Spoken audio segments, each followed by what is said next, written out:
위축성 위염과 장상피화생, 정말 치료해야 할까요? 얼마 전 70대 김 씨는 건강검진을 받으러 병원에 갔다가 생각지도 못한 진단을 받았습니다. 위축성 위염과 장상피화생이 있다는 거였죠. 그런데 의사는 딱히 설명도 없이 1년 후에 다시 검사 받으러 오세요 라고만 했습니다. 김 씨는 순간 당황했습니다. 평소에 속 쓰림이 심하거나 소화가 잘 안 되는 것도 아니었는데 갑자기 이런 진단을 받으니 걱정이 밀려왔습니다. 혹시 위암으로 발전하는 건 아닐까? 인터넷을 찾아보니 위축성 위염과 장상피화생은 위암의 전 단계다. 빨리 치료하지 않으면 위험하다 같은 말들이 쏟아졌습니다. 김 씨는 불안한 마음에 친구들에게도 물어봤습니다. 그런데 놀랍게도 주위에 비슷한 진단을 받은 사람들이 꽤 많았습니다. 60대 이 씨는 몇 년 전 위축성 위염이 있다고 들었지만 아무런 치료도 안 하고 그냥 지내고 있었고, 50대 박 씨는 장상피화생이 발견된 후 각종 건강식품을 챙겨 먹으며 어떻게든 고쳐보려고 애쓰고 있었습니다. 김 씨는 고민이 깊어졌습니다. 이걸 치료해야 하나? 그냥 둬도 괜찮은 건가? 병원에서는 치료할 필요 없다고 했지만 인터넷에서는 다들 심각하다고 하니 헷갈릴 수밖에 없었죠. 여러분도 혹시 이런 고민해 보신 적 있으신가요? 건강검진 결과에서 위축성 위염이나 장상피화생이 있다고 나오면 누구나 걱정될 수밖에 없습니다. 게다가 인터넷에는 무서운 얘기들이 많죠. 위축성 위염은 위암의 전 단계다. 장상피화생은 반드시 치료해야 한다 같은 말들을 보면 당장 뭔가를 해야 할 것 같은데 정작 병원에서는 별 조치를 취하지 않는 경우가 많습니다. 그러다 보니 한약을 찾아보거나 위에 좋다는 음식을 열심히 챙겨 먹는 분들도 많고 심지어 값비싼 건강식품을 사서 드시는 분들도 계십니다. 하지만 정말 위축성 위염과 장상피화생은 치료가 필요한 걸까요? 아니면 그냥 두어도 되는 걸까요? 오늘은 이 부분을 확실하게 정리해 드리겠습니다. 괜히 불안감에 돈과 시간을 낭비하는 일이 없도록 위축성 위염과 장상피화생에 대한 올바른 정보를 알려드릴 테니 끝까지 집중해서 봐주세요. 위축성 위염과 장상피화생으로 고민하는 분들이 많지만 막상 병원에 가보면 정기적인 검사 외에는 특별한 치료 방법을 제시하지 않는 경우가 많습니다. 그럴 때면 환자 입장에서는 이걸 그냥 둬도 괜찮을까? 병원에서 별다른 치료를 안 해주는 건 대수롭지 않아서일까? 아니면 방법이 없어서일까? 같은 고민이 생기죠. 또 어떤 분들은 이걸 방치하면 나중에 더 심각한 문제가 생기는 건 아닐까?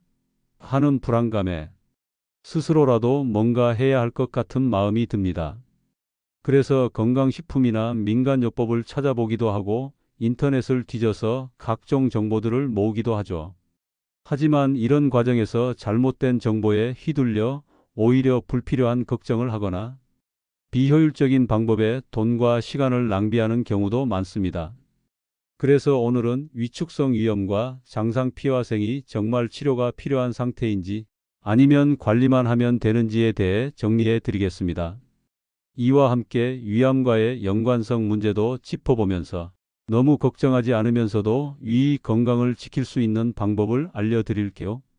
위축성 위염과 장상피화생, 위암으로 이어질까? 위축성 위염과 장상피화생 진단을 받으면 가장 먼저 드는 걱정이 바로 이게 위암으로 진행될 가능성이 높은 병인가? 라는 점입니다. 사실 인터넷에서 검색해보면 위암의 전 단계라는 표현이 자주 보이는데 이 때문에 진단을 받은 사람들은 굉장히 불안해집니다. 하지만 위암 전문가들은 위축성 위염과 장상피화생이 반드시 위암으로 이어지는 것은 아니라고 보고 있습니다. 실제로 우리나라 국민의 25% 이상이 위축성 위염을 가지고 있고 연령이 높아질수록 그 비율은 더 증가합니다. 즉, 나이가 들면서 자연스럽게 위 점막이 변화하는 과정에서 나타나는 현상이라는 거죠. 예를 들어 70대 이상에서는 50%가 넘는 사람들이 위축성 위염을 가지고 있다고 보고됩니다. 그렇다고 해서 이들이 모두 위암으로 발전하는 것은 아닙니다. 그렇다면 위암과 아무런 관계가 없는 걸까요? 꼭 그렇지는 않습니다. 일반적으로 위암이 발생할 확률은 정상적인 위 점막을 가진 사람보다는 위축성 위염이나 장상 피화생이 있는 사람에게서 조금 더 높아질 수 있습니다. 하지만 그렇다고 해서 모든 위축성 위염 환자가 위암이 되는 것은 아니며 대부분은 단순한 위 점막의 변화 상태로 남게 됩니다.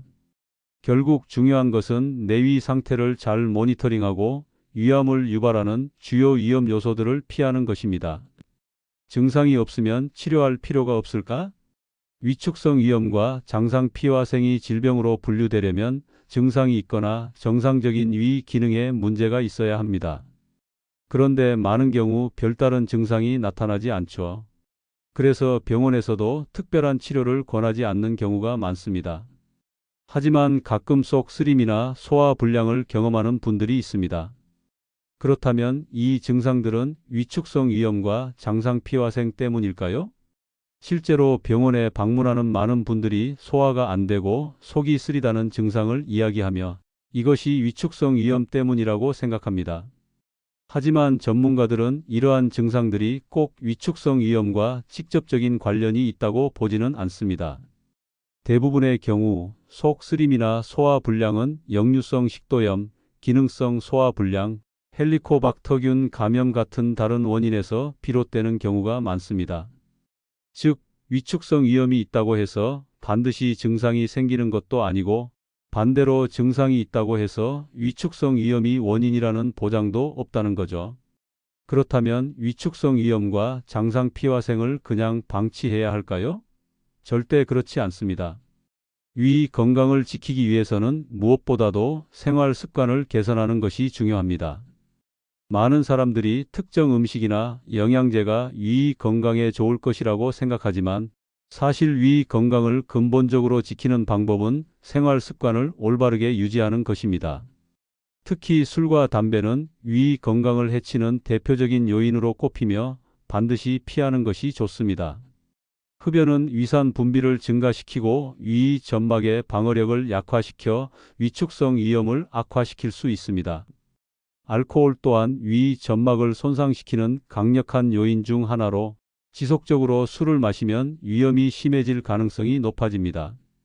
특히 공복 상태에서 술을 마시는 것은 위 점막을 더욱 자극하여 염증을 악화시킬 수 있습니다. 따라서 금연과 절주는 위 건강을 지키는 가장 기본적인 단계라고 할 수 있습니다. 금연을 실천하는 것이 어렵다면 점진적으로 줄이는 것도 방법이며 술 역시 완전히 끊기 어렵다면 빈속에 마시는 습관을 피하고 소량으로 조절하는 것이 필요합니다.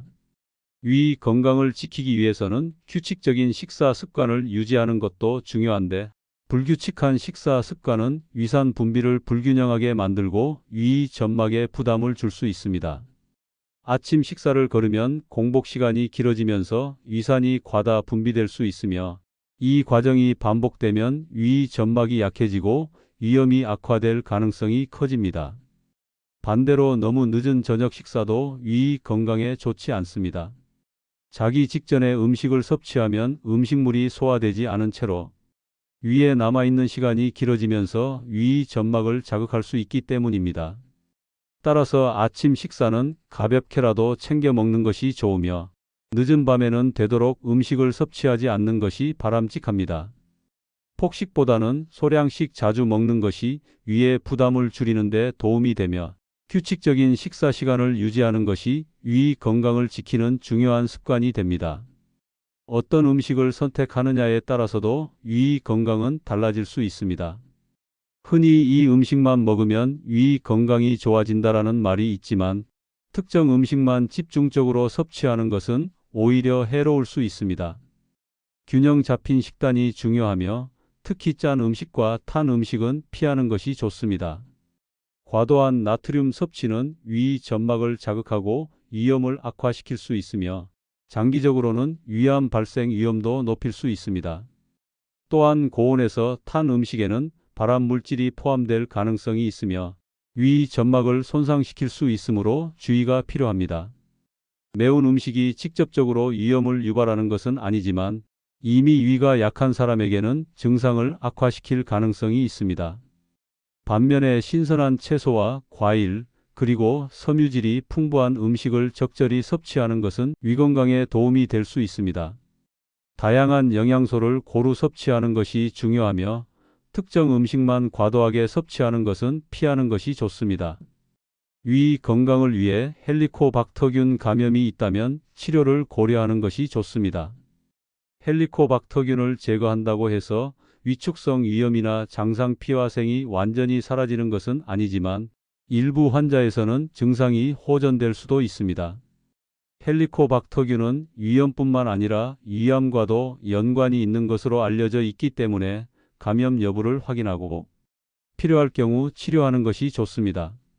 그러나 헬리코박터균을 무조건 제거해야 하는 것은 아니며 개인의 상태에 따라 치료 여부를 결정해야 합니다. 헬리코박터균 치료를 받은 후에도 위 건강을 유지하기 위해서는 생활 습관을 꾸준히 관리하는 것이 중요합니다. 정기적인 위내시경 검사를 통해 위 상태를 지속적으로 점검하는 것도 필요합니다. 위축성 위염과 장상 피화생이 있는 경우 위암의 위험이 일반인보다 조금 높아질 수 있기 때문에 정기적인 검진이 중요합니다. 전문가들은 위 건강에 문제가 있는 경우 1년에 한 번 위내시경 검사를 받을 것을 권장하며 조기에 위암을 발견하면 완치할 수 있는 가능성이 높아지기 때문에 정기 검진은 필수적입니다. 단순히 위내시경 검사를 받는 것만으로 위 건강을 완벽히 지킬 수 있는 것은 아니지만 조기 발견을 통해 위암의 위험을 줄이는 데 도움이 될 수 있습니다. 위 건강을 지키는 가장 중요한 방법은 특정 음식이나 치료법을 찾는 것이 아니라 건강한 생활 습관을 유지하는 것입니다. 꾸준한 관리가 중요한 만큼 일상에서 실천할 수 있는 방법을 찾는 것이 필요합니다. 스트레스 관리도 위 건강과 밀접한 관련이 있습니다. 스트레스가 많으면 위산 분비가 증가하고 소화 기능이 저하될 수 있으며 이로 인해 위염 증상이 악화될 수도 있습니다. 따라서 적절한 운동과 명상, 취미 생활 등을 통해 스트레스를 관리하는 것이 중요합니다. 또한 충분한 수면을 취하는 것도 위 건강에 긍정적인 영향을 미칩니다. 위 건강을 지키는 것은 단순히 약을 먹거나 특정 음식을 섭취하는 것만으로 해결되는 문제가 아닙니다.